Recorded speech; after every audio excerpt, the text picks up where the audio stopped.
This is Xiaomi's latest phone, the Redmi Pro, and it has an interesting camera setup. You can see now it's got a hybrid dual camera setup for depth of field shots, and this particular model that I have is powered by a Helio X25 and has a 64GB ROM. Let's have a look and see if it's any good. The Redmi Pro has a 1080p screen that is covered with scratch-resistant glass. It has 2.5D rounded edges, a front fingerprint reader which is very fast and effective, 5MP front-facing camera. At the bottom you will find a Type-C port. Now this doesn't actually include a fast charger with it.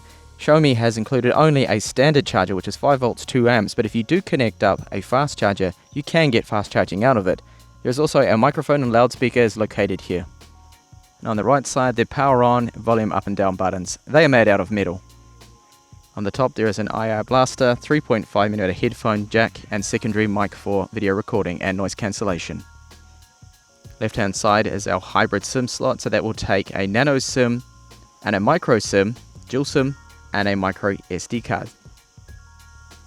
And finally on the back you'll see it's got a brush metal finish to it which is quite nice. Now it is smooth to the touch, it's coated with a plastic there.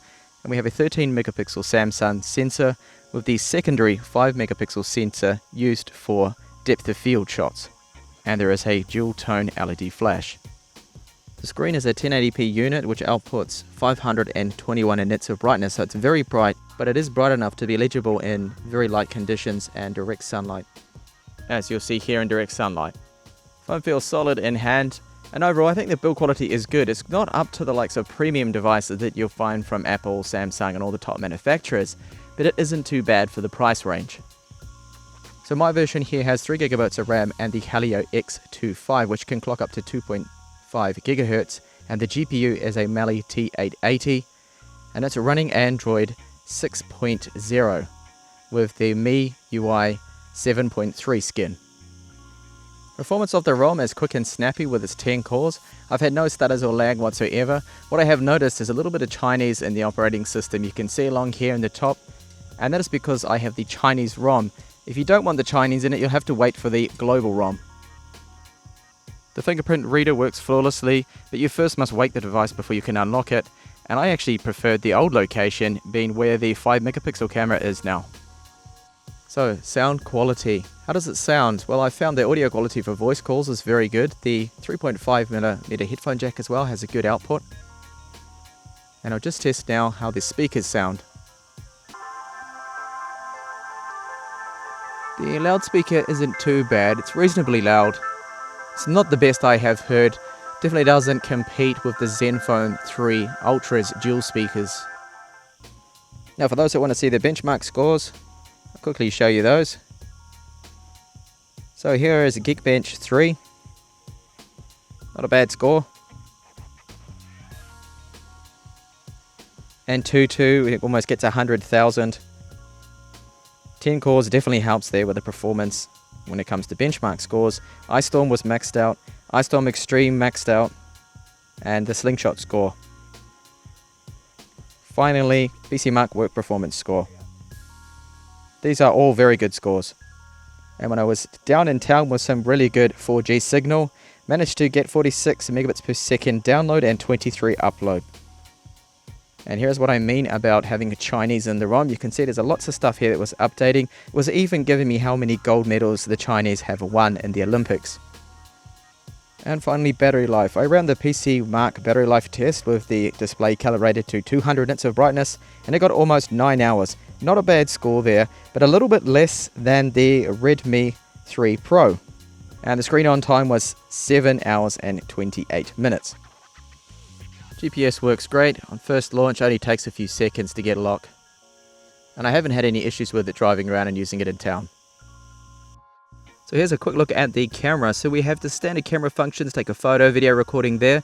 Now you cannot record in 4K, unfortunately, because the sensor does not support it. So it's only HD, and if you want slow motion, 720p slow-mo there.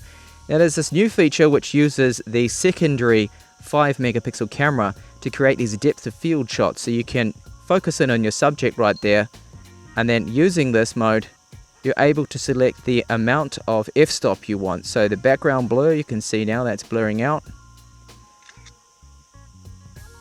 and you're able to tweak that right down to f0.95, which is very blurred, and right back up there to almost normal. So here are a few samples of that now that I'll show you.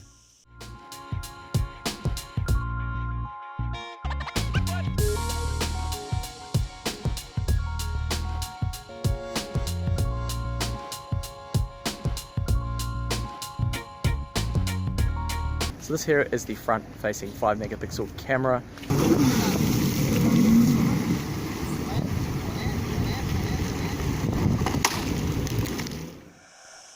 What about gaming performance? Well, it has a Mali T880 and 10 cores, and it can play all the latest titles super smooth, flawlessly, without any problems whatsoever.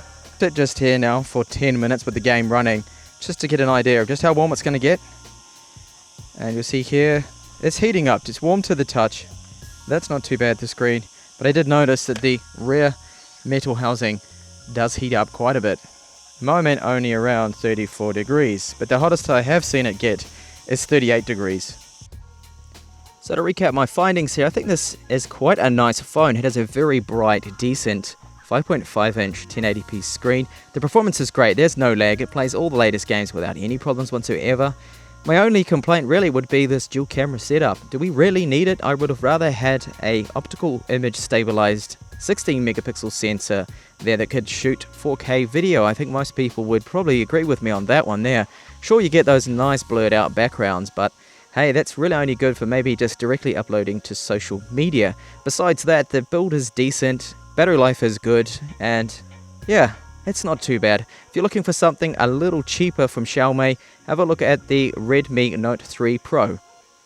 Thanks a lot for watching this review, and hopefully I will see you back on the channel soon.